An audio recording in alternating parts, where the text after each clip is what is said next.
जी अस्सलाम वालेकुम। I hope कि आप ठीक होंगे। जी बेटा पूछे क्वेश्चन जिन्होंने हैंड रेज किए। दानिश या Usama, any questions? No sir, वो गलती से हो गया था, सॉरी। जी बेटा ऑलराइट जी, कोई क्वेश्चन है लास्ट सेशन से रिलेटेड तो पूछ ले। जो पढ़ा है, कोई चीज समझ नहीं आई या कोई टॉपिक डिस्कस करना है तो पूछ ले। सर जी बेटा। आउटलाइन फर्स्ट सेमेस्टर की। सर ये रिटेल ट्रेड बता दें जरा दोबारा। ओके, रिटेल ट्रेड, इसके अलावा जी आपने क्या पूछा? एक और स्टूडेंट कुछ क्वेश्चन पूछ रहे थे। सर कोर्स आउटलाइन बता दें फर्स्ट सेमेस्टर की। ऑलराइट, वो आपके साथ बेटा मैं क्लास में शेयर कर दूंगा सब सेक्शंस के साथ, इंट्रोडक्शन टू बिजनेस की।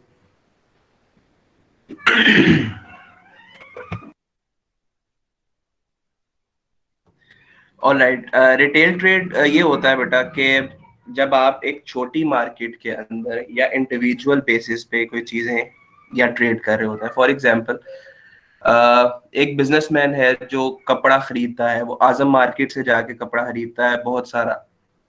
उसमें मतलब कोई थान खरीदता है 10-12, तो हम उसको कहते हैं ये उसने होलसेल मार्केट से खरीदा। और अगर चीजें वो आके अपने घर के करीब किसी मार्केट में जहां उसकी शॉप है, वो एक सूट के हिसाब से या दो सूट्स के हिसाब से बेचता है, तो इसको हम कहते हैं retail. So basically wholesale market और होलसेल ट्रेड मींस एक बहुत बड़े लेवल पे बिजनेस, और एक रिटेल ट्रेड का मतलब है इंडिविजुअल बेसिस पे या छोटे लेवल पे जो चीजें सेल की जा रही हैं। या जैसे मैंने अभी आपको एग्जांपल दी कि बहुत ज्यादा कपड़ा खरीदा गया, उस मार्केट को हम होलसेल मार्केट कहेंगे। और ऐसी मार्केट जहां पे वो इंडिविजुअल बेसिस पे या छोटे पीसेस के तौर पे या एक लोअर वॉल्यूम के तौर पे बेचा गया, उसको हम कहते हैं रिटेल ट्रेड। जी क्लियर हो गया? यस सर, थैंक अस्सलाम वालेकुम सर। सर वालेकुम। 3 टॉपिक जी सीख करने हैं फर्स्ट चैप्टर में से। बेटा जितना अब डिस्कस किया गया है इंडिविजुअल बेसिस पे, तो मैं आपको बार बार ये बात का जवाब नहीं दे पाऊंगा।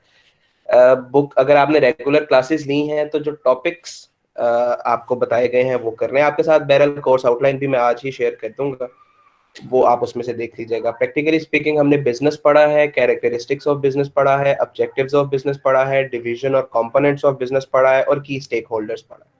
सो जो भी इसके अंदर शामिल है वो सारा कुछ आपके सिलेबस का हिस्सा है। Thank you sir. ठीक है जी। सेकंड क्वेश्चन अभी, कंज्यूमर गुड्स और प्रोड्यूसर गुड्स। प्रोड्यूसर गुड्स या कैपिटल गुड्स बेटा हम उनको कहते हैं जो किसी चीज को फर्दर बनाने में हमारी हेल्प करते हैं, जैसा कि मशीन। रिपीट कर दे सर। मैं एग्जांपल देता हूँ आपको। आप 2 सेकंड वेट कीजिएगा, होल्ड करें, मैं I will get back to you. Okay.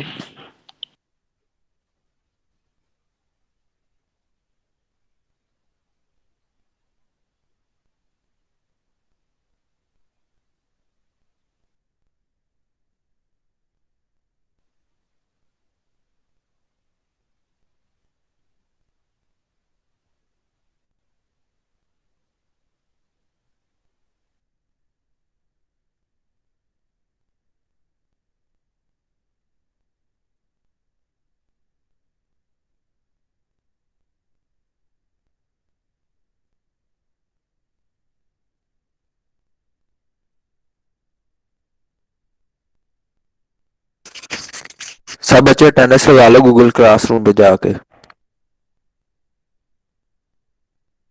एक बार ही अटेंडेंस लगनी थी जो लग गई ऑलरेडी। ये दोबारा कहाँ लगनी है से बता रहे फिर? हैं बुक में? अटेंडेंस दोबारा लग रही है।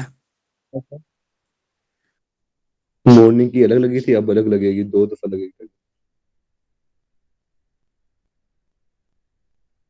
क्योंकि ये लिंक सर ने दूसरा भेजा है, वो वाला नहीं है, पिछला है, तो कौन सा बता टॉपिक पढ़ना है बुक से? यार अभी सर ने जो है हमें पहला चैप्टर खत्म करवाया, दूसरा स्टार्ट करना है। अटेंडेंस आ गया, सब लोग अटेंडेंस लगा दें दोबारा अपनी। अटेंडेंस दोबारा लगानी है, 2 दफा लगानी है, सारे लगा लो जाके। ऑलराइट जी बेटा, अटेंडेंस अगेन दोबारा लगनी है, वो आप उसको बाद में लगा दीजिएगा जैसे ही क्लास खत्म होती है। ओके, नाउ कमिंग बैक, आपका जो क्वेश्चन था प्रोड्यूसर गुड्स, मैंने आपको बताया वो चीजें जिससे फर्दर कोई चीजें प्रोड्यूस हो सकती हैं। जैसे कोई मशीन है, एक मशीन है, वो भी तो एक गुड है, वो भी तो एक प्रोडक्ट है, एक चीज है। सो उस मशीन के थ्रू हम फर्दर कोई प्रोडक्ट्स बना, जैसे कपड़े की कोई आप कह लें कि स्टिचिंग मशीन है। Now that stitching machine is actually a producer good और कैपिटल गुड। इससे क्या होता है कि हम फर्दर एक प्रोडक्ट बना रहे हैं, कपड़ा है, कपड़े को इस तरीके से शेप दे के उसको स्टिच कर लेते हैं, उससे एक और प्रोडक्ट बन जाती है, लेट्स से एक शर्ट बन जाती है या एक ट्राउजर बन जाता है। So the end thing which is being made, that is a shirt, यानी कि वो प्रोडक्ट जो एंड कंज्यूमर यूज करता है, मैं एक कंज्यूमर हूं, मैं वो चीज यूज करता हूं। सो ऐसी तमाम प्रोडक्ट्स या गुड्स को हम कहते हैं कंज्यूमर गुड्स। और इसी तरह ऐसी तमाम मशीन्स जिसके थ्रू कुछ और प्रोडक्ट्स बन रही हैं, उसको हम कहते हैं प्रोड्यूसर गुड्स और कैपिटल गुड्स। अब आप इसमें कोई भी एग्जांपल ले सकते हैं, मैंने आपको स्टिचिंग मशीन की एग्जांपल दी, आप कोई और बेवरेज बनाने वाली चलें, फॉर एग्जांपल कोई कोल्ड ड्रिंक्स बनाने वाली मशीन की एग्जांपल ले सकते हैं कि ऐसी मशीन मशीन भी किसी ना किसी कंपनी की एंड प्रोडक्ट है, कोई ना कोई तो मशीन को बनाती है और बेचती है, लेकिन वो कंज्यूमर गुड नहीं है। वो एक कंपनी की एंड प्रोडक्ट तो हो सकती है, उसने बनाई और उसने आगे जाके बेच दी, लेकिन उससे मजीद बहुत सारी प्रोडक्ट्स बनेगी जो एंड कंज्यूमर यूज करेगा, जो फाइनली कंज्यूम हो जाएंगी, खत्म हो जाएंगी। मशीन क्योंकि खत्म नहीं होगी, मशीन तो बनाती रहेगी। तो इसलिए उस मशीन को जिससे फर्दर कोई प्रोडक्ट्स बन रही हैं, उसको हम कहते हैं कैपिटल गुड्स या प्रोड्यूसर गुड्स। और वो चीज जो एट द एंड खत्म हो जाएगी, जिसको एक एंड कंज्यूमर यूज करेगा या कर रहा है, उसको हम कहते हैं कंज्यूमर। क्लियर हो गया उसामा आपका क्वेश्चन?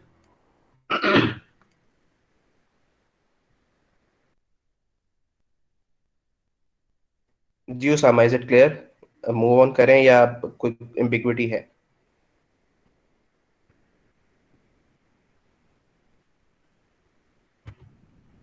ऑल राइट जी बेटा, नेक्स्ट क्वेश्चन हैंड रेज किया है किसी ने। सर इंटरमीडिएट गुड्स के बारे में भी बताएं। इंटरमीडिएट गुड्स वो होती हैं जो इन दोनों के दरमियान में है, मतलब जो किसी एक कंपनी की तो एंड प्रोडक्ट है और किसी दूसरी कंपनी के लिए स्टार्टिंग प्रोडक्ट है। फॉर एग्जांपल आप देखते हैं कॉटन, कॉटन आपने कपास की फसल भी देखी होगी या कॉटन देखी होगी। कॉटन एक प्रोडक्ट है जिससे कपड़ा बनता है। अब लेट से ए मैसर्स ABC एक कंपनी है, वो कंपनी कपड़ा बनाती है। सो कपड़ा बनने के बाद किसी ABC की वो एंड प्रोडक्ट है, लेकिन एक स्टिच करने वाला है या दर्जी है या टेलर है, वो उस कपड़े को लेता है और उस कपड़े को स्टिच कर दे के एक एंड प्रोडक्ट बना देता है, शर्ट। सो अगर हम कपड़ा देखें तो किसी की वो एंड प्रोडक्ट है और किसी के लिए वो रॉ मटेरियल के तौर पे यूज हो रहा है। सो इंटरमीडिएट कहते हैं दरमियानी प्रोडक्ट को। किसी एक के लिए वो एंड प्रोडक्ट है, लेकिन किसी दूसरे के लिए वो रॉ मटेरियल है। सो ऐसी प्रोडक्ट्स जो इस किस्म की इस किस्म का फीचर रखती हैं, उसको हम कहते हैं intermediate good. Okay, sir. Thank you. All right, any other question?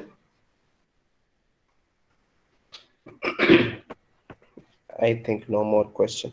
चले जी, नेक्स्ट टॉपिक जो हमने पढ़ना है that is basic that is 3 forms of business. हम 3 तरीकों से बिजनेस कर सकते हैं, जिसमें से एक सोल प्रोप्राइटरशिप है, एक पार्टनरशिप है और एक कंपनी फॉर्म ऑफ बिजनेस है। तो वन बाय वन इसको पढ़ेंगे। आपने देखा होगा कि आपके एरिया में एक बिजनेस कर रहा है इंडिविजुअल, छोटी शॉप है उसकी, सो वो है तो वो भी बिजनेस।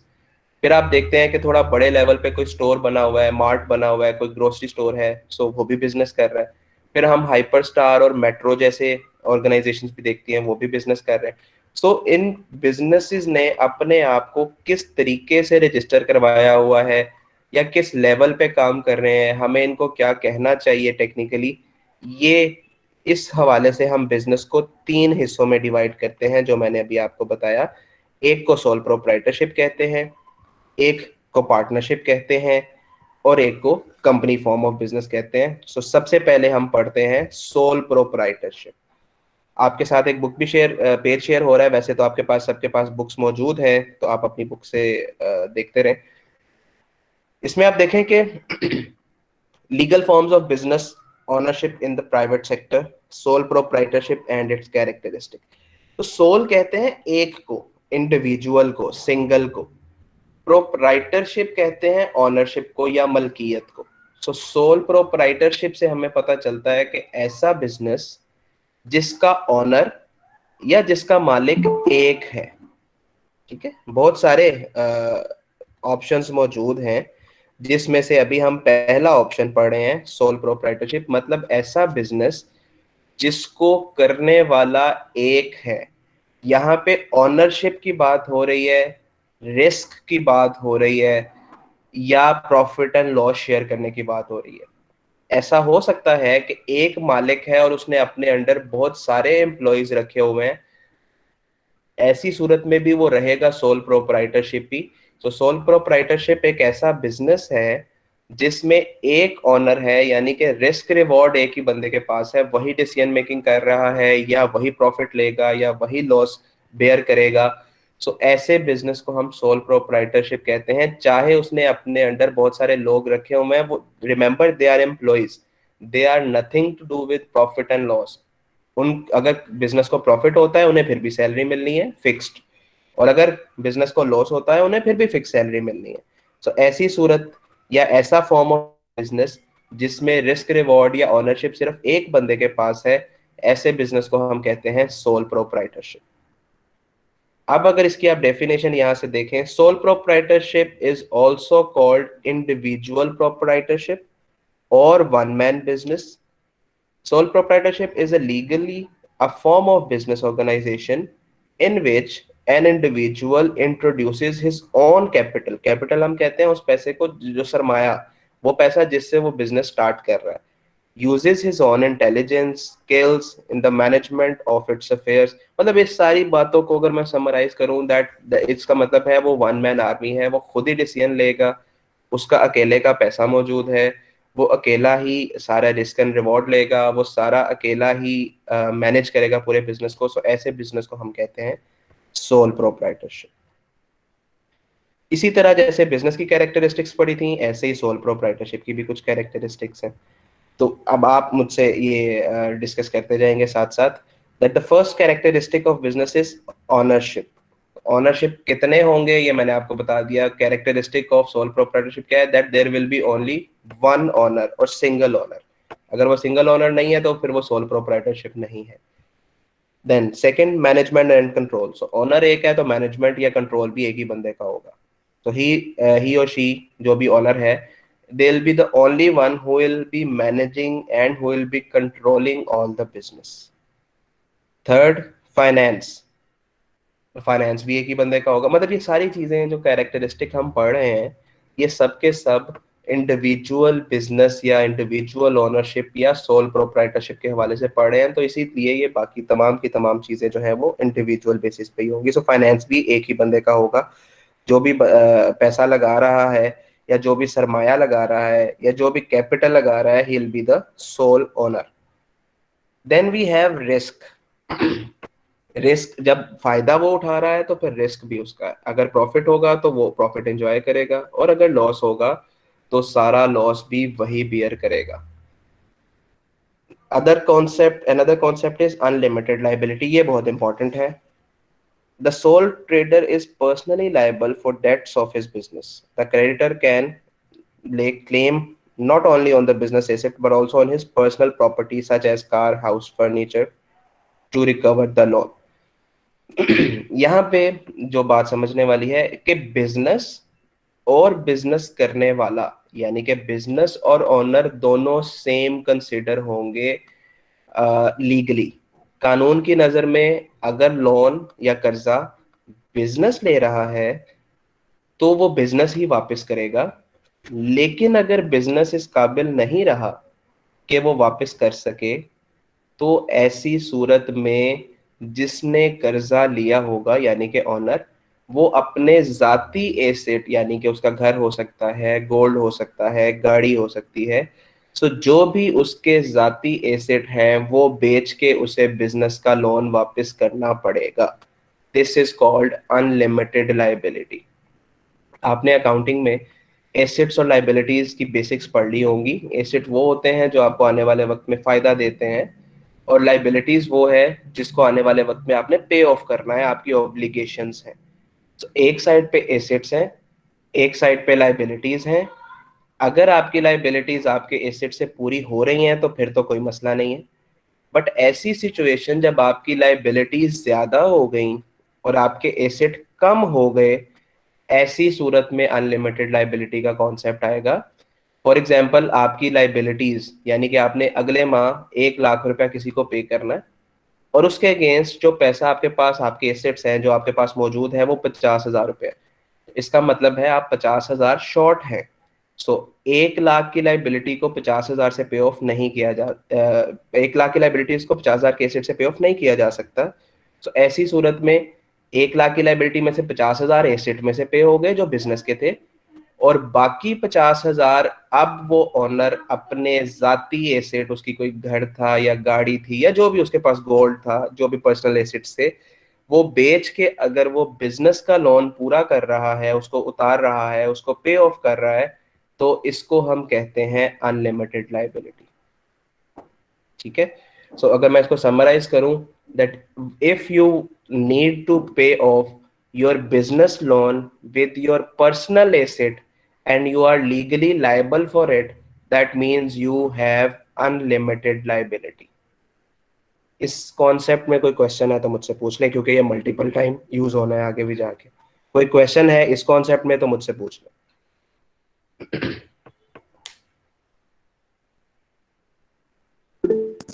सर शॉर्टली समराइज कर दें फिर। ओके जी, मुदस्सिर आपका क्या क्वेश्चन है? सर कैपिटल और एसेट्स में जरा डिफरेंस बता दें, ये कंफ्यूज कर रहे हैं। देखें, एसेट तो होते हैं वो आपके असासाजात या वो चीजें जो आपको आने वाले वक्त में फायदा देती हैं या आपने खरीदी हुई है। लेट्स से आप एक मोबाइल खरीद लेते हैं जो आपको 2 साल 3 साल आगे काम आएगा, this is your asset.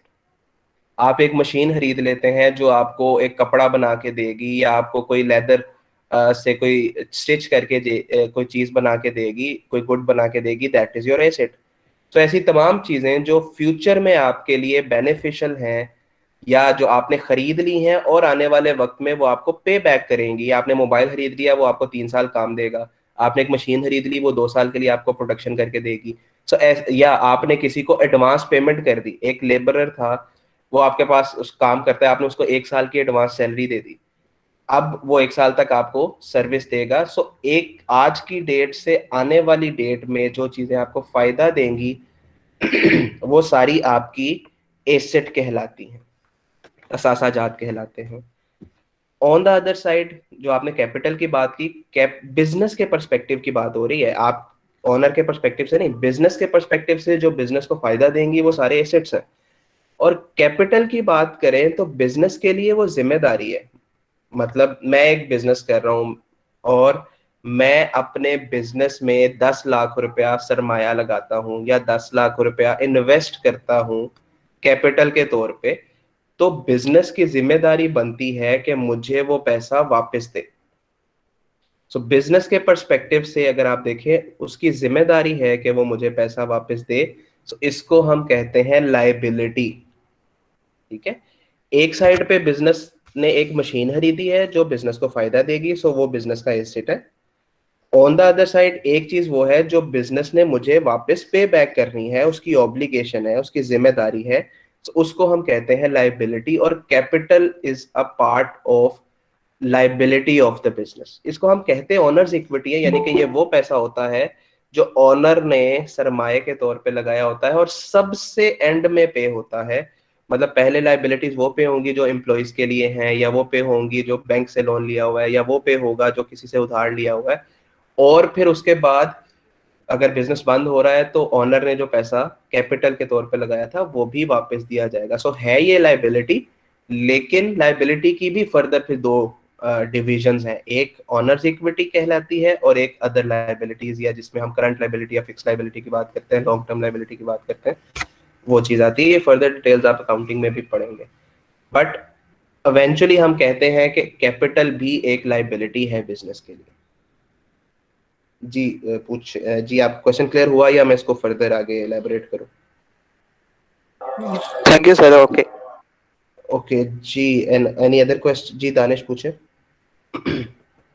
Sir ऐसा हो सकता है कि अगर एसिड ना हो तो फिर इस सूरत में कुछ होगा? अगर वो बैंक ने लोन वापस लेना है तो एसिड हमारे पास ना हो तो उसका कोई दूसरा जरिया हो सकता है? जी, इसमें अगर तो अनलिमिटेड लाइबिलिटी है तो स्टेप बाय स्टेप चलेगा। देखिए पहला क्वेश्चन तो ये है कि अगर बिजनेस के पास एसेट थे ही नहीं तो बैंक ने लोन दिया क्यों? बैंक को तो सिक्योरिटी चाहिए होती है, बैंक सिक्योरिटी रखता है। सो आप नेक्स्ट उसका आंसर ये बनता है कि हो सकता है जब लोन दिया गया था तब एसेट मौजूद थे, उसके बाद एसेट ऐसा लॉस होता चला गया कि एसेट भी नहीं बन सके। तो अब सेकेंड स्टेज पे हम आ जाते हैं कि बिजनेस के पास एसेट नहीं रहे तो अगर तो लायबिलिटी अनलिमिटेड है, जो कॉन्सेप्ट अभी मैंने आपको बताया, तो ऐसी सूरत में उस ऑनर के या उस बिजनेस के ऑनर के, जो भी ऑनर है, उसने जितना लोन लिया होगा वो पे बैक करना जरूरी होगा। वो चाहे तो बिजनेस से करे, बिजनेस के एसेट नहीं है तो अपने जाती एसेट से करे, और अगर जाती एसेट्स भी नहीं है तो ऐसी सिचुएशन को हम कहते हैं बैंक करप्ट हो जाना या डिफॉल्ट कर जाना। तो ऐसी सूरत में फिर मैं मेरे या किसी बंदे के कहने से सिर्फ बैंकरप्ट नहीं हो जाएगा, बल्कि कोर्ट में केस चलेगा और कोर्ट में ये आप कह लें कि एक जजमेंट या फैसला दिया जाएगा कि इस बंदे के पास इंडिविजुअल कैपेसिटी में भी कोई पैसा नहीं है, इसलिए इसको ऑफिशियली बैंक करप्ट डिक्लेयर किया जाता है। तो जब वो बंदा बैंक करप्ट हो जाएगा उसके बाद वो पैसे, लाजमी बात है, कुछ है ही नहीं तो वो वापस कैसे करे? तो ऐसी सूरत में जिसने लोन दिया होगा, चाहे वो बैंक हो चाहे वो कोई और हो, उसका पैसा डूब जाएगा, उसे लॉस हो जाएगा।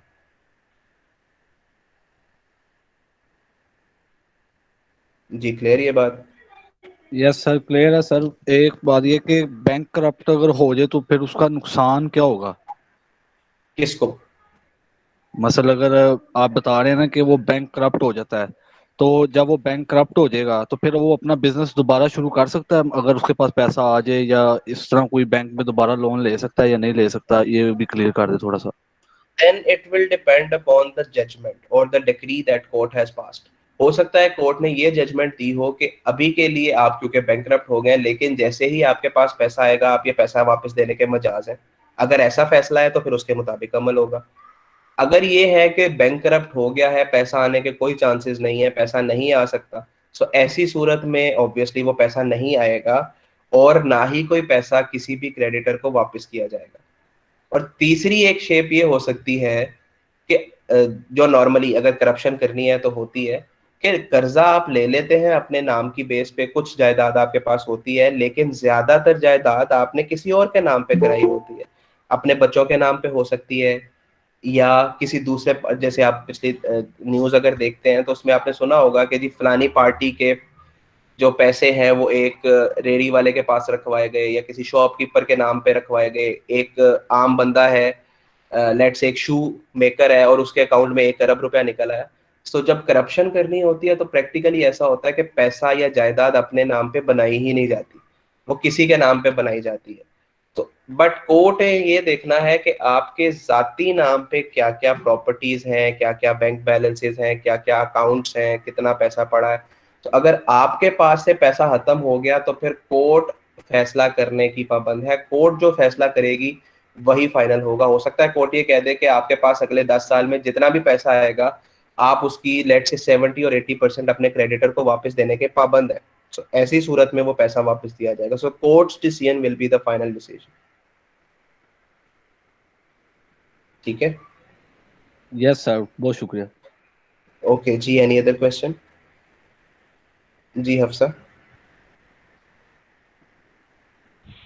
सर जब बैंक आपको लोन देता है तो फिर उसके साथ लोन देने के वाले के साथ गारंटर्स भी तो रखवाता है, तो गारंटर्स को नहीं पे करना पड़ता लोन अगर कोई इंसान खुद बैंक करप्ट हो जाता है? ओके देखें, बैंक तो पहली बात है गारंटर पे भी बाद में जाता है। बैंक पहले खुद सिक्योरिटी डिमांड करता है। बैंक कहता है कि आपने अगर लोन लेना है तो उससे डबल की या उससे 1.5 टाइम्स की सिक्योरिटी दें, कोई घर दें, कोई प्रॉपर्टी दें, कोई बिल्डिंग दें, कोई फैक्ट्री दें, कोई गाड़ी दें, नंबर 1। दूसरा, जो गारंटर की आप बात कर रहे हैं, गारंटर भी मुख्तलिफ किस्म के होते हैं। एक गारंटर सिर्फ ये होता है जिसको हम विटनेस, आपने अक्सर देखा होगा डॉक्यूमेंट्स में विटनेस डाला जाता है। विटनेस का काम सिर्फ ये होता है कि वो बताएगा कि जब ये कॉन्ट्रैक्ट हुआ था या जब ये लोन दिया और लिया गया था तो उस टाइम पे दोनों पार्टीज ने विलिंगली अपनी मर्जी से होशो हवास में साइन किए थे। सो विटनेस का काम सिर्फ इतना है। फिर एक गारंटी ये भी है कि जी हम सिर्फ इस बंदे को प्रूफ करके देंगे कि ये यहाँ पे रहता था, हमने ये आपको गारंटी दी थी कि ये बंदा ठीक था, ये हमारा नेबर था, 40 साल से हम इसको जानते हैं, ये बिजनेस करता है, ये एक गारंटी ये है। फिर एक आती है फाइनेंशियल गारंटी जिसकी आप बात कर रही हैं। वैसी गारंटी फिर रिटर्न होनी चाहिए। रिटर्न ये होगी कि अगर जिसने लोन लिया है वो पैसा वापस ना कर सका तो मैं इसके बिहाफ पे आपको पैसा वापस करूंगा। ये सिर्फ कहने की बात नहीं होगी, फिर ये क्या होगा, फिर ये एक रिटर्न कॉन्ट्रैक्ट होगा और लिखा जाएगा कि पैसा वापस दिया जाएगा, जिसको हम कहेंगे financial guarantee. So it depends कि बैंक जब लोन दे रहा है तो क्या क्या अपने आप को सिक्योर करने के लिए ले रहा है। वो सिर्फ प्रॉपर्टी ले रहा है, वो प्रॉपर्टी के अलावा कुछ गारंटी भी ले रहा है, फाइनेंशियल गारंटी भी ले रहा है, और हो सकता है कुछ उसके अलावा भी ले रहा हो। So it will depend when the bank is giving loan to any other party. जो कुछ उसमें लिखा जाएगा कॉन्ट्रैक्ट में, यस वो बाद में एक्सरसाइज होगा। लेकिन अगर गारंटी लेट से नहीं लिखी गई थी तो फिर वो गारंटी एक्सरसाइज नहीं हो सकती। या अगर गारंटी लिखी गई थी और दोनों बंदे ही बैंकरप्ट हो गए, अगर वो करप्शन थी या अगर वो जानबूझ के फ्रॉड किया गया था, तो ऐसा भी हो सकता है कि जिसने लोन लिया वो भी डिफॉल्ट कर गया, बैंकरप्ट हो गया, और जिसने गारंटी दी थी वो भी बैंकरप्ट हो गया। सो ऐसी सूरत में फिर बैंक का लॉस हो गया। जी clear?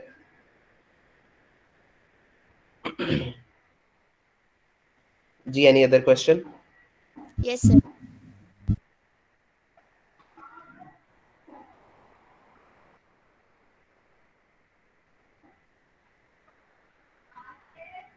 No question? No sir, आगे आगे पढ़ाएं। चलिए जी आगे पढ़ते हैं। नेक्स्ट अभी हम कैरेक्टरिस्टिक ऑफ बिजनेस पढ़ रहे थे, तो कुछ नेक्स्ट कैरेक्टरिस्टिक्स पढ़ते हैं। Legal status. क्योंकि बिजनेस और बिजनेस करने वाला दोनों सेम है तो लीगली या कानूनी तौर पे दोनों को सेम कंसिडर किया जाता है। यानी कि ऐसा नहीं है कि बिजनेस का लोन और बिजनेस करने वाले का लोन दोनों मुख्तलिफ है। अगर बिजनेस लोन पे ऑफ नहीं कर पा रहा तो बिजनेस करने वाला यानी कि ऑनर उस लोन को पे ऑफ करेगा। यही अनलिमिटेड लायबिलिटी का कॉन्सेप्ट। तो अगर आप ये देखें, in law the sole trader and his business are considered as one. So दोनों को अलहदा अलहदा कंसिडर नहीं किया जाता। Then we have relationship with customer.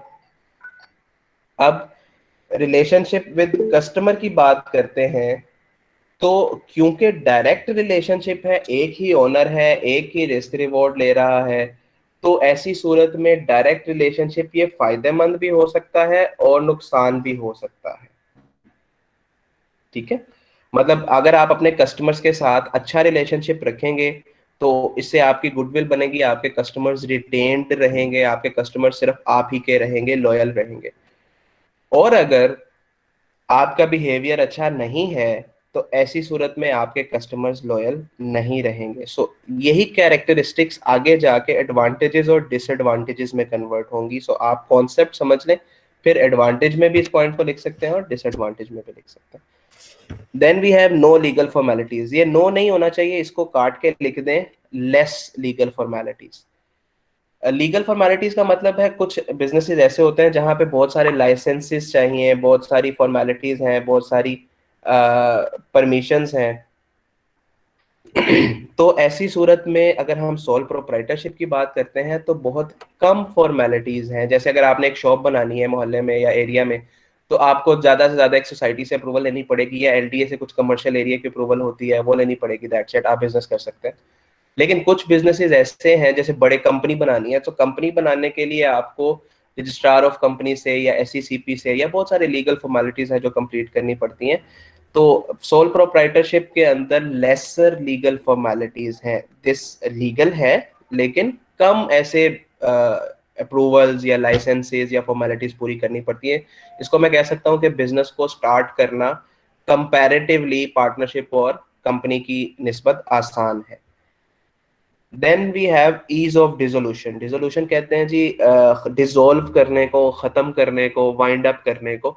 सो जब बनाना आसान है तो इसी तरह वाइंड अप करना भी आसान है। क्यों आसान है? क्योंकि एक ही बंदे का डिसीजन है। अगर मुझे लगता है कि मेरा बिजनेस सही नहीं चल रहा या मुझे लगता है कि फ्यूचर में ये बिजनेस अब वाइबल नहीं रहेगा, तो मैं अकेला मालिक हूँ, मैं अकेला डिसीजन ले सकता हूँ और मैं उस बिजनेस को खत्म कर दूंगा। अगेन लीगल फॉर्मेलिटीज कम है और डिसीजन मेकिंग सिर्फ एक बंदे के पास है, कंट्रोल मैनेजमेंट सिर्फ एक बंदे के पास है। सो इसलिए डिसॉल्व करना भी आसान है। ये सब कैरेक्टरिस्टिक्स थी सोल प्रोप्राइटरशिप की। अब इन्हीं कैरेक्टरिस्टिक्स की बेस पे आप फायदे और नुकसान देखें। सो पहला टॉपिक है एडवांटेजेस और डिसएडवांटेजेस का। Ease of formation. Ease of formation क्यों है? क्योंकि एक ही बंदा बनाने वाला है, लीगल फॉर्मेलिटीज कम है, डिसीजन मेकिंग एक ही बंदे ने करनी है, वो जहां चाहता है बिजनेस करना चाहता है वो अपने मुताबिक इंडिविजुअल कैपेसिटी के अंदर उस बिजनेस को स्टार्ट कर देगा। सो बनाना आसान है, first advantage. Second advantage soul authority. एक ही अथॉरिटी है, एक ही मालिक है, एक ही का डिसीजन चलेगा। Sole claim on profit. So अगर प्रॉफिट होता है तो अकेला बंदा ही उस प्रॉफिट को एंजॉय करेगा। ये एक और फायदा है बिजनेस करने का, सोल प्रोप्राइटरशिप का बिजनेस करने का, कि उसके अंदर अगर आपको प्रॉफिट होता है तो अकेला ही बंदा सारा प्रॉफिट कमाएगा। लेकिन अगर आप दूसरी साइड पे देखें तो ये उल्टा भी हो सकता है कि अगर लॉस होगा तो वो भी तो फिर एक ही बंदे को होगा। तो अगर इस पॉइंट को हम फायदे में लेके जाना चाहें तो फायदे में भी लेके जा सकते हैं, और अगर इसको हम डिसएडवांटेज में लिखना चाहें तो वो भी लिख सकते हैं। उसमें सिर्फ प्रॉफिट की जगह फिर हम लॉस का वर्ड लिख देंगे, that the whole loss will be borne by a single person. So this is a disadvantage. Fourth है जी low startup cost. Startup cost करते हैं कि जिससे हम बिजनेस स्टार्ट करने की बात करते हैं। तो क्योंकि लीगल फॉर्मेलिटीज कम है, बहुत ज्यादा लाइसेंसेस नहीं लेने पड़ेंगे, तो इसलिए इसको स्टार्ट करने की जो कॉस्ट है वो काफी। फिर हम बात कर रहे हैं क्रेडिट स्टैंडिंग की। क्रेडिट स्टैंडिंग मीन्स आपकी मार्केट के अंदर रेपुटेशन क्या है। फॉर एग्जाम्पल मैं एक लेता हूँ, लोन लेता हूँ और मैं कहता हूँ मैं 1 माह के बाद आपको पे कर दूंगा। अब अगर एग्जैक्टली मैं 1 माह के बाद पे कर देता हूँ तो इसका मतलब है मेरी क्रेडिट स्टैंडिंग बेहतर हो गई। मैंने जो कमिटमेंट की थी, जो रेपुटेशन मेरी थी, वो कंप्लीट हो गई। ठीक है। सो दिस इसी क्रेडिट स्टैंडिंग कहते हैं उधार के बारे में, जो क्रेडिट जो मेरी रेपुटेशन है, जो स्टैंडिंग है मार्केट के अंदर, कि मैं कहाँ पे फॉल करता हूँ, किस पोजीशन पे हूँ। So, मैं उसके बाद लोन लेता हूँ, मैं कहता हूँ 6 माह बाद मैं आपको पे कर दूंगा, मैं एग्जैक्ट 6 माह के बाद पे कर देता हूँ। सो दैट मींस मेरी क्रेडिट स्टैंडिंग बेहतर हो गई। Now credit standing is the point जो एडवांटेज में भी आ सकता है और डिसएडवांटेज में भी। एडवांटेज में कब आएगा कि अगर मेरी रेपुटेशन अच्छी है, और डिसएडवांटेज में अगर मैं अपनी कमिटमेंट पूरी नहीं करता तो यही क्रेडिट स्टैंडिंग मेरी खराब हो जाएगी। So this is a disadvantage. Then minimum legal restrictions, ये मैं आपको बता चुका हूँ। लीगल स्टेटस आपको बता दिया, that business and business owner they both are same. So जो बिजनेस के एसेट्स हैं वो बिजनेसमैन के एसेट्स होंगे, और जो बिजनेस की लाइबिलिटीज हैं वही उसके ओनर की लाइबिलिटीज होंगी। सीक्रेसी। सीक्रेसी नाम से आपको पता चल रहा है क्या है कि जो मेरे बिजनेस के प्लस हैं, या जो मेरे बिजनेस के पॉइंट्स हैं, या जो मेरे बिजनेस की सीक्रेट चीजें हैं, वो सिर्फ मुझे ही पता है। क्योंकि मालिक एक है तो इसलिए वो लीक होने के चांसेस कम है। बिजनेस हमेशा स्ट्रेटेजी पे चलते हैं। आप देखते हैं कि कोका कोला बोतल है, वो एक बनाने की, एक ड्रिंक बनाने की एक रेसिपी है, एक आप समझें कि वो उसको एक टेक्निक है या फॉर्मूला है। बोतलों वाले तो और भी बहुत है, शैंडी कोला आई, अमृत कोला आई, या पेप्सी है, या और 10 ड्रिंक्स हैं। लेकिन कोका कोला का एक डिफरेंट यूनिक चीज है, दैट इज इट्स फॉर्मूला। तो अगर आप एक ही बंदा ओनर है, एक ही बंदा बिजनेस कर रहा है, तो वो अपने बिजनेस के तमाम सीक्रेट्स रख सकता है। अगर ज्यादा मालिक होंगे तो ऑब्वियसली वो सीक्रेट रिवील होने के चांसेस होंगे। Then we have possible tax advantage. Possible tax advantage का मतलब है कि सिंगल टैक्सेशन है। मैं आपको लीगली एक बात बता चुका हूं कि बिजनेस और बिजनेस करने वाला दोनों सेम है। अब अगर वो दोनों सेम है तो बिजनेस ने अगर टैक्स दे दिया है प्रॉफिट कमाने के बाद, तो अब बिजनेसमैन को टैक्स नहीं देना पड़ेगा। क्यों? Because they both are same. तो यहाँ पे सिंगल टैक्सेशन या बेनिफिट हो जाता है कि अगर एक दफा आपने टैक्स दे दिया है, बिजनेस ने टैक्स दे दिया है, तो अब मालिक को प्रॉफिट पे दोबारा टैक्स नहीं देना पड़ेगा। This is possible tax advantage. Then direct relationship with customer, ये आपको मैं बता चुका हूँ, एक ही बंदा है, एक ही मालिक है, तो कस्टमर के साथ डायरेक्ट रिलेशनशिप होंगे। ये भी दोनों साइड्स पे जा सकता है, एडवांटेज की शेप में भी जा सकता है, डिसएडवांटेज की शेप में भी जा सकता है। एडवांटेज में तब जाएगा जब आपके पास रिलेशनशिप अच्छा है कस्टमर के साथ, और डिसएडवांटेज में तब चला जाएगा जब कस्टमर के साथ रिलेशनशिप अच्छा नहीं है। आप इसकी एग्जांपल ऐसे लें, आपके घर के करीब लेट से एक शॉप है, वहां का शॉपकीपर आपसे अच्छे तरीके से बात नहीं करता या उसका बिहेवियर अच्छा नहीं है, तो शायद आप दूसरी दफा उसके पास जाना नहीं करेंगे। और अगर अच्छा है तो फिर आप उसी के साथ लॉयल रहेंगे। ये फायदे में भी जा सकता है और ऑपोजिट भी हो सकता है। जी पूछें बेटा। सर अगर कोई बिजनेस कर रहा है और उसके साथ कोई और भी उसका काम है, तो टैक्स सिर्फ उसके बिजनेस पे होगा या ओवरऑल इनकम पे होगा? नहीं, हर बिजनेसेस के उस जो टैक्स होता है वो हमेशा प्रॉफिट के ऊपर होता है। अगर कोई एक बिजनेस प्रॉफिट जनरेट करके दे रहा है तो ऐसी सूरत में वो प्रॉफिट देना वो टैक्स देना पड़ेगा। अगर वो 10 बिजनेस कर रहा है और 10 बिजनेस पे प्रॉफिट हो रहा है तो 10 बिजनेस पे ही उसको प्रॉफिट टैक्स देना पड़ेगा। लेकिन अगर उसने बिजनेस पे दे दिया है तो अब उसको जाती कैपेसिटी में इंडिविजुअल ओनरशिप के तौर पे टैक्स नहीं देना पड़ेगा। ये है पॉसिबल टैक्स एडवांटेज। ये अभी इसमें डबल टैक्सेशन का एक कॉन्सेप्ट है जो आप कंपनी फॉर्म ऑफ बिजनेस पढ़ेंगे तो मैं आपको बताऊंगा, वहां पे 2 दफा देना पड़ता है, इसलिए यहाँ पे एडवांटेज के तौर पे आ रहा है, वहां पे डिसएडवांटेज के तौर पे आएगा। जी बेटा नेक्स्ट क्वेश्चन।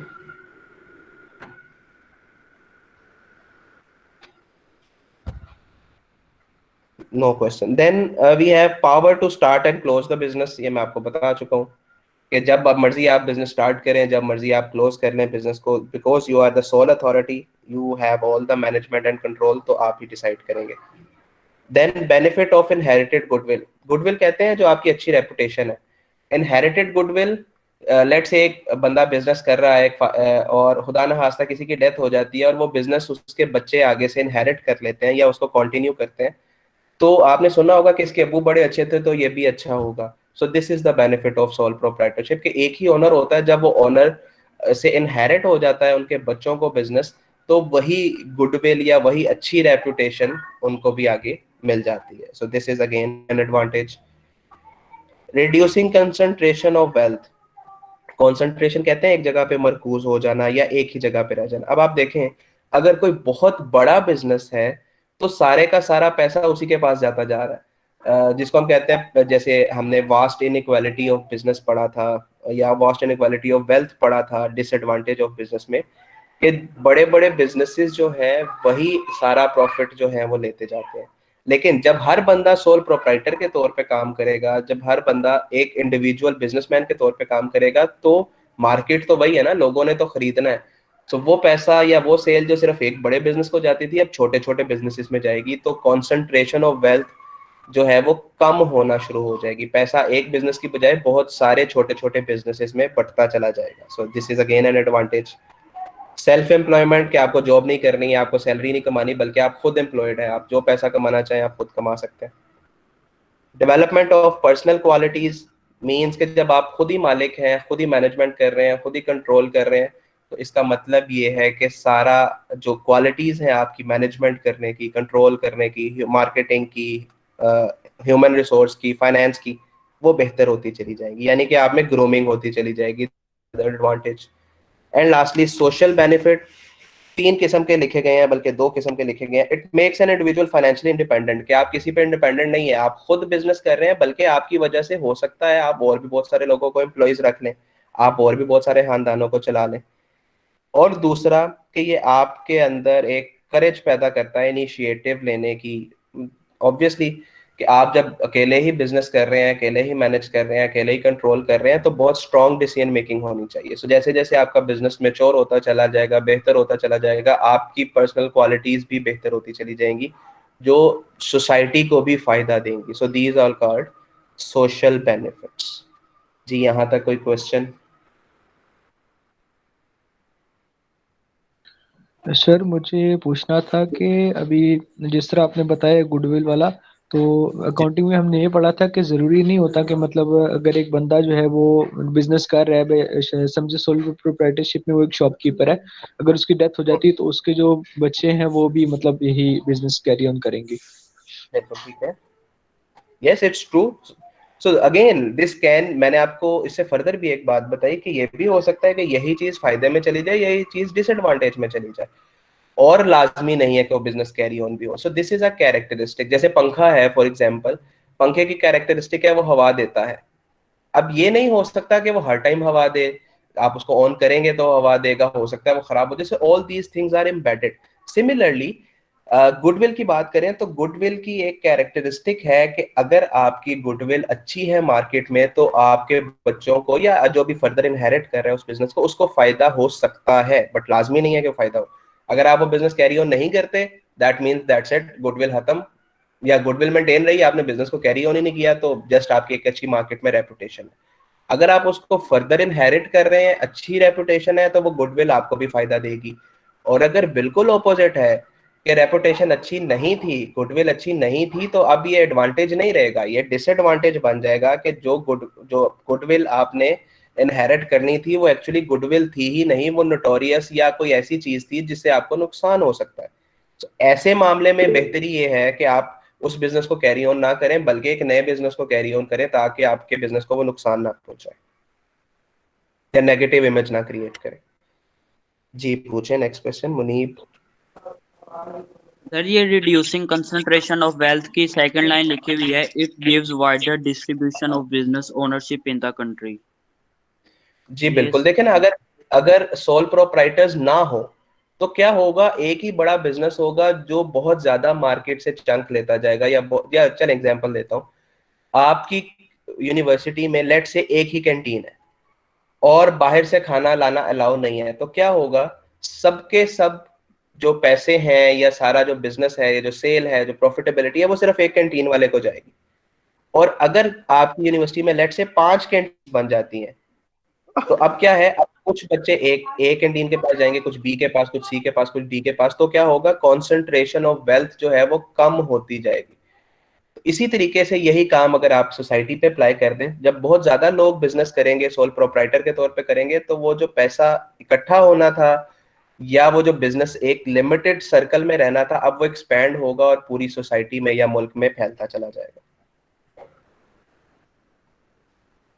जी मोहम्मद आतिफ। सर एक बंदा बिजनेस करके उस पर प्रॉफिट कमा रहा है, प्रॉफिट को वो टैक्स देता है, उसी प्रॉफिट को वो दोबारा किसी बिजनेस में लगा के प्रॉफिट कमाएगा, उसको फिर दोबारा फिर टैक्स देना पड़ेगा। जी बिल्कुल, अगर वो अलग बिजनेस है और जितना भी वो प्रॉफिट कमा रहा है तो उस पर टैक्स देना पड़ेगा उसके। और प्रॉफिट की कोई परसेंटेज होती है ना, जैसे फॉर एग्जांपल मैं 10% कहता हूँ, ये स्लैब्स डिफरेंट होती हैं। एग्जाम्पल के तौर पे 10%, तो आपने पैसा लगाया, वहां से 100 रुपया कमाया, तो आपने टैक्स की मद में 10 रुपए देना है, 90 रुपए आपका प्रॉफिट है। बट जब जब आप दोबारा से प्रॉफिट कमाएंगे, उसकी एक सर्टेन परसेंटेज में टैक्स देना होता है। सर अगर वो जो 90 रुपए कमाए हैं वो 90 रुपए दोबारा बिजनेस में लगा के प्रॉफिट कमाएंगे, तो फिर दोबारा फिर टैक्स देना पड़ेगा। बिल्कुल दोबारा से देना पड़ेगा, क्योंकि नया प्रॉफिट कमाया ना। Okay sir. जी रजीउल्लाह। सर अगर एक कंपनी गुड्स की सेल और परचेज कर रही है लेकिन जो प्रॉफिट और लॉस है वो जीरो है, तो हम क्या कह सकते हैं उस पॉइंट पे भी कि ट्रेड हो रही है कि नहीं?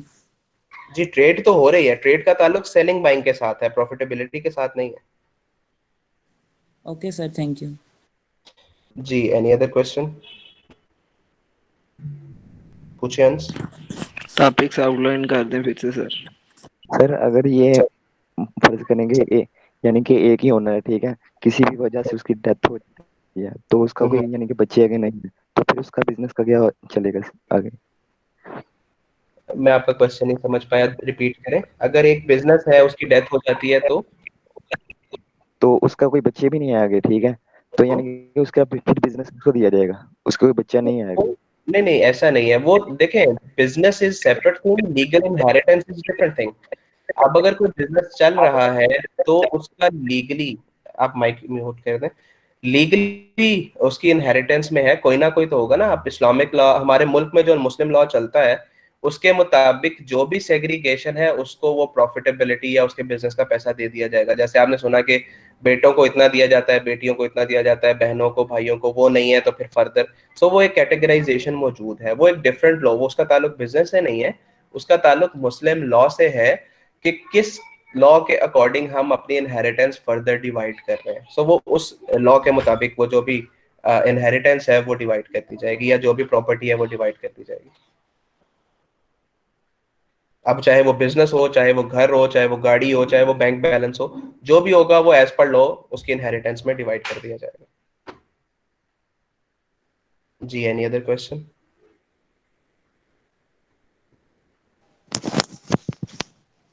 सर जी ये पूछे बेटा। रिड्यूसिंग कंसंट्रेशन ऑफ वेल्थ की समझ नहीं आई। रिड्यूसिंग कंसंट्रेशन का मतलब है कि पैसा जहां पे सिर्फ एक बंदे के हाथ में जाना था या कुछ या चंद लोगों के हाथों में जाना था, जब सोल प्रोप्राइटरशिप इंप्रूव होगी, बेहतर होगी, लोग ज्यादा बिजनेस करेंगे, तो वो पैसा अब कुछ लोगों के हाथों में नहीं जाएगा बल्कि बहुत सारे लोगों के पास आएगा। जैसे मैंने आपको कैंटीन की एग्जांपल दी, अगर आपकी यूनिवर्सिटी में सिर्फ एक ही कैंटीन है तो सारा पैसा कैंटीन के पास जाएगा जो भी खरीदेगा। लेकिन अगर 10 कैंटीन बन जाएंगी तो कुछ बच्चे ए के पास चले जाएंगे, कुछ दूसरी के पास, कुछ तीसरी, कुछ चौथी, पांचवी। तो क्या होगा, कंसंट्रेशन एक के पास नहीं होगी बल्कि वो डिवाइड हो जाएगा पैसा या प्रॉफिटेबिलिटी। सो सोल प्रोप्राइटरशिप का एक फायदा ये है कि पैसा डिवाइड हो जाता है। Okay sir, thank you. जी नेक्स्ट। जी किंजा पूछे। सर जैसे ये एक आदमी बिजनेस चला रहा है सोल प्रोप्राइटरशिप में, तो ये अगर वो मर जाए तो उसकी जगह उसका बेटा या कोई चला सकता है, मतलब ओनरशिप ट्रांसफर हो सकती है? जी बिल्कुल हो सकती है। वो वैसे ही जैसे उसकी प्रॉपर्टी ट्रांसफर होनी है, जैसे उसकी इनहेरिटेंस होनी है। वो एक घर है, अगर खुदा न खास्ता किसी की डेथ हो जाती है तो जैसे घर उसका बाकी अपने औलाद में ट्रांसफर होता है, प्रॉपर्टी डिवाइडेड इसी तरीके से डिवाइड हो जाएगा बिजनेस भी, अनटिल के जो बच्चे हैं उनमें डिस्प्यूट ना आए। अगर डिस्प्यूट आ जाएगा फिर वो कोर्ट में चले जाएंगे and then the court will decide कि किसको कितना हिस्सा लॉ के मुताबिक मिलना है। But if they want they can do their the business in future. और जो रिक्वायरमेंट्स है लीगली वो चेंज करवा लेंगे। जैसे एनटीएन एक होता है, नेशनल टैक्स नंबर, अगर वो बिजनेस के नाम पर रजिस्टर्ड है तो ठीक है, लेकिन अब ऑनर चेंज हो जाएगा। ऑनर उसका अगर एक बेटा है तो वो लीगल अपने डिपार्टमेंट में जाके वहां पे वो चेंज करवा लेगा कि अब ये डेथ होने के बाद ये नादरा सर्टिफिकेट है, इनहेरिटेंस में ये मेरे पास बिजनेस आया है, सो इसकी जो डिटेल्स हैं वो चेंज करते हैं and now I will be the owner of this business. So वो नेसेसरी मॉडिफिकेशंस हो जाएंगी। ठीक है सर, थैंक यू। जी, एनी अदर क्वेश्चन?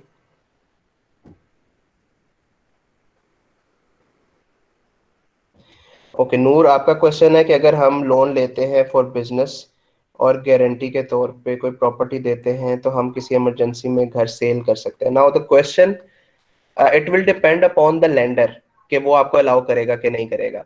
क्योंकि अगर आपने लोन लिया हुआ है तो जब तक आप वो लोन रीपे नहीं कर देते तब तक वो आपको घर सेल नहीं करने देगा। उसको यही तो डाउट है कि आप घर सेल करके उसको पैसे नहीं देंगे।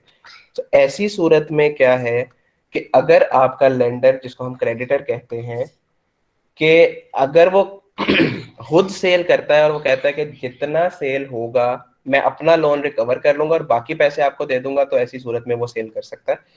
But it will depend upon the contract between buyer और between the debtor and the creditor, कि जिसने लोन लिया है और जिसने लोन दिया है। अगर लोन देने वाला इस बात पे एग्री नहीं करता कि आप घर सेल करके मेरे पैसे दें, तो आप उसका घर सेल नहीं कर सकते अगर आपने वो सिक्योरिटी के तौर पे दिया हुआ है तो,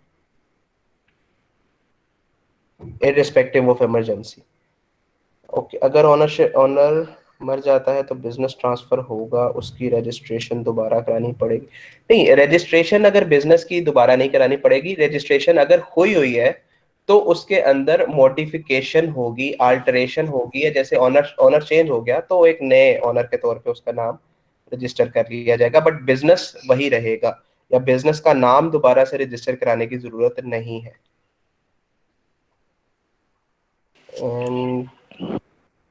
जी बेटा पूछिए नेक्स्ट क्वेश्चन। काफी है सर, आज के लिए छुट्टी करवा दें। ओके, क्वेश्चन आंसर बस कर रहे हैं, पढ़ने के लिए इतना काफी है। Owner is one who he और she will not face the difficulty of more loans. Muaz, ये मैं क्वेश्चन आपका नहीं समझा, इसको एक्सप्लेन करें फिर।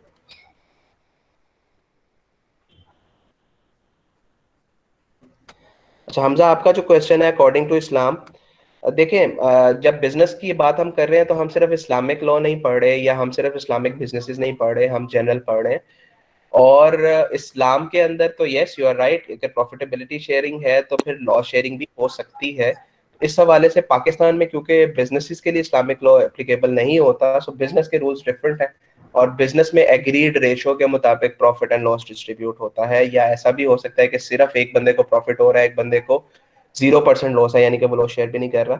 सो it will depend upon the rule of the law. जैसे हमने पहले लेक्चर में पढ़ा था legal business, so law will decide what is legal what is illegal. Similarly जो मुल्क के अंदर एप्लीकेबल लॉ है वो बताएगा कि हमने किस रूल के मुताबिक डिसीजन लेना है। इस्लाम के मुताबिक लाजमी नहीं है। अगर मुल्क में इस्लामिक लॉ नहीं है तो फिर ऐसी सूरत में बिजनेस पे इस्लामिक लॉ अप्लाई नहीं किया जा सकता।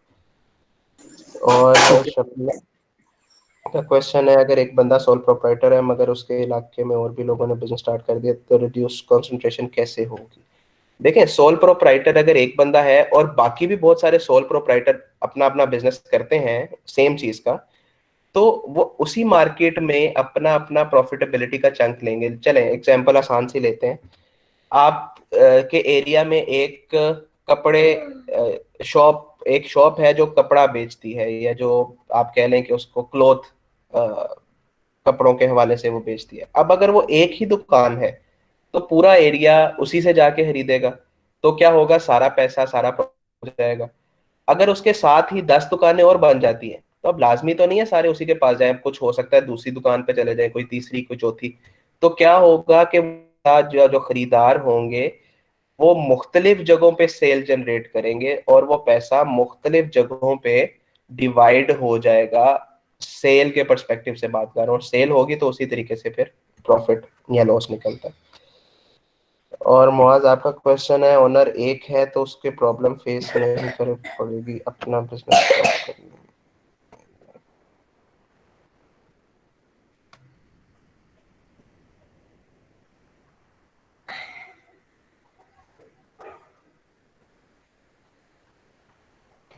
जी मुआज, ये जो आपने पॉइंट दिया है, ये जो आप पूछ रहे हैं कि उसके पास अगर पैसा कम है, तो यस इट इज राइट। यही तो उसकी फिर डिसएडवांटेज है। अभी हमने सिर्फ एडवांटेजेस पढ़े हैं कि ये ABCD ये फायदे हैं। डिसएडवांटेज में एक बड़ा डिसएडवांटेज ये है कि क्योंकि वो सोल प्रोप्राइटरशिप है, क्योंकि वो अकेला है, उसके पास पैसा भी कम होगा। सो पैसा भी कम होगा और एबिलिटीज भी कम होंगी कि जब वो एक्सपैंड करने लगेगा बिजनेस, तो पैसे कम होने के साथ साथ वो अकेला मैनेज कैसे करेगा। अगर एक शॉप उसने लाहौर बनाई है, दूसरी इस्लामाबाद बनाना चाहता है, तो एक टाइम पे वो एक ही जगह पे अवेलेबल हो सकता है। तो अभी क्योंकि हमने सिर्फ एडवांटेजेस की बात की है, जब डिसएडवांटेजेस की बात करेंगे तो फिर उसमें ये चीज डिसएडवांटेज के तौर पे आएगी that a single person has low capital, it is difficult to expand and it is difficult to manage a large scale business. So यही चीज फिर उसके डिसएडवांटेज में आ जाएगी। ओके और हमजा, आपका क्वेश्चन है, अगर रिड्यूस, बेटा ये ऑनलाइन क्लास का वैसे पर्पस ये होता है कि आप सारे क्वेश्चंस जो हैं अगर पॉसिबल है तो बोल के पूछ लें ताकि आसानी हो जाए, क्वेश्चन भी समझ आ जाए। और वो हाँ, अगर मुश्किल है तो फिर चैट के थ्रू हम आ सकते हैं। सो नेक्स्ट क्लास में कोशिश कीजिएगा कि कुछ ऐसा तरीका मैनेज हो जाए कि हम क्लास ले सकें ऑडियो। अगर रिड्यूसिंग कॉन्सेंट्रेशन ऑफ वेल्थ में अगर ये फायदा ही है कि सबको फायदा होगा, तो नुकसान भी तो होगा और हर बंदे को, क्योंकि उसके पास कस्टमर्स कम होंगे। अच्छा, अब ये नुकसान आप एक इंडिविजुअल के हवाले से कह रहे हैं तो यस, एक इंडिविजुअल को नुकसान होगा। मतलब एक बंदे के पास पहले पूरे एरिया की सेल आनी थी, अब उसके पास सेल कम आएगी, तो इंडिविजुअल के हवाले से तो नुकसान है। लेकिन इकोनॉमी के हवाले से देखें तो बेहतरी है कि इकोनॉमी में बहुत सारे लोग जो हैं वो एक इंडिपेंडेंट बन रहे हैं, या अपना बिजनेस ग्रो कर रहे हैं, या अपनी फैमिली को बेहतर चलाने के लिए जरिया मुआश कमा रहे हैं। So for a single person yes it is a disadvantage, but for economy या पूरे एरिया के लिए ये बेहतर है। अब देखें ना, अगर एक ही दुकान है तो आप उससे जाके निगोशिएट करने की कोशिश करते हैं, वो कहते हैं मैंने इसको कम नहीं करना, वो बार्गेन नहीं करता because he is the only person there. और अगर 10 दुकानें हैं तो उसको पता है मेरे कंपटीशन में 10 लोग मौजूद है, मैं कम नहीं करूंगा तो ये दूसरी दुकान पे चला जाएगा। सो सोसाइटी के लिए, इकोनॉमी के लिए ये बेहतर है। हाँ, इंडिविजुअल ओनर के लिए ये नुकसानदेह। रिड्यूस कंसंट्रेशन नहीं होगी बल्कि डिवाइड हो जाएगी। सो डिवीजन को ही तो हम रिड्यूस्ड कंसंट्रेशन कह रहे हैं। कंसंट्रेशन कहते हैं एक जगह पे इकट्ठे होने को। सो डिवाइड होना या कंसंट्रेशन हो जाना, ये दोनों एक ही बात है। जी इसके अलावा कोई क्वेश्चन? सर मेरा क्वेश्चन है कि जी अगर अगर बिल फर्ज 10, आप कह रहे हैं कि एक सोल प्रोप्राइटर जो है वो 10 हो जाएं एक इलाके में, तो उसमें से अब एक अगर कोई अपने मतलब के अपनी अच्छाई के लिए अपने बिजनेस को ग्रो या अच्छा दिखाने के लिए अपनी सजावट को ऐसा शो करे कि लोग उसकी तरफ ही अट्रैक्ट हो जाएं बजाय उधर जाने के, वो अपनी तरफ खींचने के, इससे उसको क्या फायदा होगा? सोल प्रोप्राइटर को होगा फायदा या नहीं होगा, इसमें बता दें। देखिए, अपनी तरफ उसको तो मत। सेल चाहिए, उसको तो सेल चाहिए, उसको बल्कि सेल भी नहीं चाहिए, उसे प्रॉफिट चाहिए। अब वो प्रॉफिट को ज्यादा करने के लिए जो मर्जी करे, ये उसके लिए फायदामंद है। अगर वो अपने प्रॉफिट को ज्यादा करने के लिए अच्छी मार्केटिंग करता है, एडवर्टाइजमेंट करता है, जैसे आप कह रहे हैं सजावट अच्छी करता है, और उसके बावजूद उसको प्रॉफिट नहीं होता, तो ऐसी सजावट का कोई फायदा नहीं। And on the other side, अगर ऐसी सजावट का फायदा होता है तो फिर यस, फिर उसको करनी चाहिए। सो this is a marketing strategy. Marketing जब आप पढ़ेंगे आने वाले सेमेस्टर्स में, तो उसमें यही होगा कि कैसे आप अपने बिजनेस की प्रॉफिटेबिलिटी को इंक्रीज करने के लिए एडवर्टाइजमेंट को यूज कर सकते हैं, कैसे प्रमोशन कर सकते हैं। सर फहीम, ये दिस जो इज है, एक second, this is the last thing Fahim that you are writing here. आइंदा अगर ऐसी कोई बात आपने लिखी, तो ना सिर्फ आपको क्लास से रिमूव कर दिया जाएगा, बल्कि एक डिसिप्लिनरी एक्शन भी होगा आपके against. So it's a class, it's a regular forum, ऐसी बातें लिखने की इजाजत नहीं है। जी पूछें दानिश। सर मैंने 80 से 90% ऐसे देखे हैं कि लोगों के प्लाजे बड़े होते हैं, लेकिन जिसने अच्छी मतलब के मार्केटिंग करनी हो, जैसे आपने कहा कि उसने मतलब के लाइटें वगैरह लगाई हो या एडवर्टाइजमेंट की हो, तो लोग बहुत ज्यादा अट्रैक्ट होते हैं। और बेशक उसका कोई माल कोई अच्छा हो या ना हो, लेकिन अट्रैक्शन जो है वो फुल अपनी तरफ लेके जाते हैं। तो इसका मतलब क्या, इससे वो दूसरों को करने, दूसरे करते नहीं है, वो क्यों नहीं करते? मतलब उन्हें भी अगर वो लगे कि करनी चाहिए हमें, लेकिन वो करते नहीं है, ऐसे ही रखते हैं उनकी तो मतलब कि मन। इंडिविजुअल ये तो इंडिविजुअल की अपनी तरीका कार है ना। अब आप अगर बाटा को कहें कि वो 3,000 रुपए का शूज क्यों बेचता है, और आप मोचियानी को जाके कहें कि वो 70,000 रुपए का क्यों बेचता है, तो ये उसकी पॉलिसी है। ये हर इंडिविजुअल बिजनेस अपनी टारगेट मार्केट देखता है। बीएमडब्ल्यू नहीं पाकिस्तान में कोई ऐड बनाती, या सुजुकी नहीं कोई फलाने एक और मुल्क के अंदर ऐड बनाती, तो इसका ये वो अपनी अपने बिजनेस को स्टेक होल्डर को देख रहे होते हैं। वो देख रहे होते हैं कि हमारे कस्टमर्स क्या चीज पसंद करते हैं। कुछ कस्टमर्स ऐसे होते हैं जो सजावट को ज्यादा प्रेफर करते हैं, वो उसी दुकान में जाना चाहते हैं जो देखने में अच्छी लगती है, चाहे प्रोडक्ट अच्छी ना हो। और कुछ ऐसे होते हैं कस्टमर्स जो प्रोडक्ट की क्वालिटी पे जाते हैं, दुकान पे नहीं जाते। So it varies from person to person, business to business. So हर बिजनेस के अपने कुछ कस्टमर्स होते हैं जिनको वो टारगेट करके अपनी पॉलिसी मेकिंग करते हैं। सो हो सकता है दोनों की स्ट्रेटेजी ठीक हो, दोनों गलत ना हो। जी yes sir, any thank other? You. ठीक है, ओके, लग समझ। जी फैसल। सर बहुत से बिजनेस इस तरह के भी होते हैं जो कमीशन पे काम करते हैं, या फिर जो जिस तरह के एक बंदे की एक मरबा जमीन का है और वो जी जी आगे उसमें जो मुलाजिम रखता है उनके साथ उसकी ये बात करता है कि 10% आपका हिस्सा होगा, अगर लॉस हुआ तो 10% आपका हिस्सा है, उसमें भी आपको प्रॉफिट होगा, और अगर प्रॉफिट होता है तो उसमें भी आपको प्रॉफिट मिलेगा। सर ये फिर सोल प्रोप्राइटरशिप में आ जाएगी या पार्टनरशिप में बात आ जाएगी? देखिए, नहीं, ये डिपेंड करेगा कि आपका अपना जाती बिजनेस जो है उसके मालिक कितने हैं। अगर तो वो कमीशन वाला काम एक ही बंदा कर रहा है, तो वो सोल प्रोप्राइटरी है। चाहे 10 बंदे हो कमीशन पे काम करने वाले, लेकिन कमीशन वाली कंपनी एक है, फिर दूसरी सॉरी बिजनेस एक है, फिर दूसरा, फिर तीसरा, फिर चौथा, इस तरह। लेकिन अगर जो कमीशन वाला जो आपने दिया वो 4 लोग मिल के एक ही बिजनेस कर रहे हैं, तो फिर वो पार्टनरशिप में आ जाएगा, फिर वो सोल प्रोप्राइटरशिप में नहीं होगा। Okay, thank you sir. जी एनीथिंग एल्स? जी कोई क्वेश्चन है तो पूछ लें।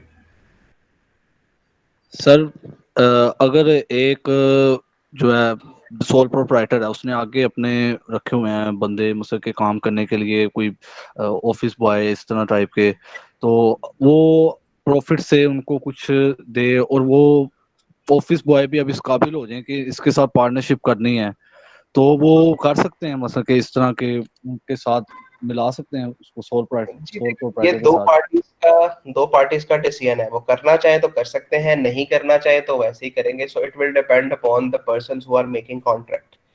जैसे अगर मैं एक इंडिविजुअल हूं, मैं चाहूं तो सोल प्रोप्राइटरशिप करूं, मैं चाहूं तो 10 बंदों को मिला के पार्टनरशिप बना लूं। सो it will depend upon me and other 10 और 9 मेंबर्स। अगर सबके सब एग्रीड है तो मैं पार्टनरशिप कर लूंगा, अगर एग्रीड नहीं है तो मैं सोल प्रोप्राइटरशिप चलाऊंगा। So it is a different contract. ये सारी वो बातें हैं जो जनरली क्या होता है, क्या होना है, ये सारा कुछ अभी हम डिस्कस नहीं करते। डिस्कशन ये हो रही है कि सोल प्रोप्राइटरशिप क्या है, उसके कैरेक्टरिस्टिक्स क्या है, उसके फायदे क्या हैं। अभी हम पार्टनरशिप भी पढ़ेंगे, कंपनी भी पढ़ेंगे, फिर उसके बाद ये चीजें जो हैं वो सिंप्लीफाई होना शुरू होंगी कि कौन सी चीज अच्छी रहती है, किस चीज में ज्यादा फायदा है और किस चीज में नुकसान है। जी किंजा पूछे। सर ये फंड रेजिंग पावर का बता दें, और ये सोल प्रोप्राइटरशिप में लिमिटेड होती है?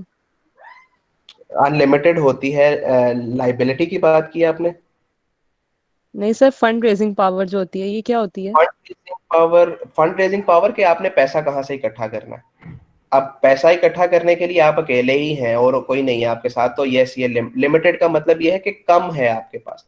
अगर आप देखें ना, एक बंदा पैसा लगा रहा है तो पैसा एक सर्टेन अमाउंट में होगा, अगर 10 बंदे पैसा लगा रहे हैं तो पैसा ज्यादा होगा, 15 बंदे पैसा लगा रहे हैं तो पैसा उससे भी ज्यादा होगा। सो फंड रेजिंग कैपेसिटी जो है वो कम है एक सोल प्रोप्राइटर के पास, क्योंकि वो अकेला ही मालिक है। ये कंपैरिजन हो रहा है बिटवीन पार्टनरशिप एंड कंपनी। एक बंदा है तो फंड रेजिंग कैपेसिटी कम है, 4 हैं तो फंड रेजिंग कैपेसिटी 1 की निस्बत ज्यादा है, अगर 8 हैं तो वो 4 की निस्बत ज्यादा है। इस तरह बात हो रही है। ओके ठीक है, थैंक यू। ऑलराइट जी, so we wind up today's session. ये रिकॉर्डिंग भी जो दोनों सेशंस की हुई है मैं आपके साथ गूगल क्लास में शेयर कर दूंगा। कल की क्लास जो नेक्स्ट वीक की क्लास होगी, जितना भी हमने पढ़ा है बुक आपके पास मौजूद है, उसको आप पढ़ लीजिएगा और जो चीज़ें आपको समझ नहीं आएंगी उनको नोट डाउन कर लीजिएगा ताकि हम नेक्स्ट क्लास में जो है उसको डिस्कस कर सकें।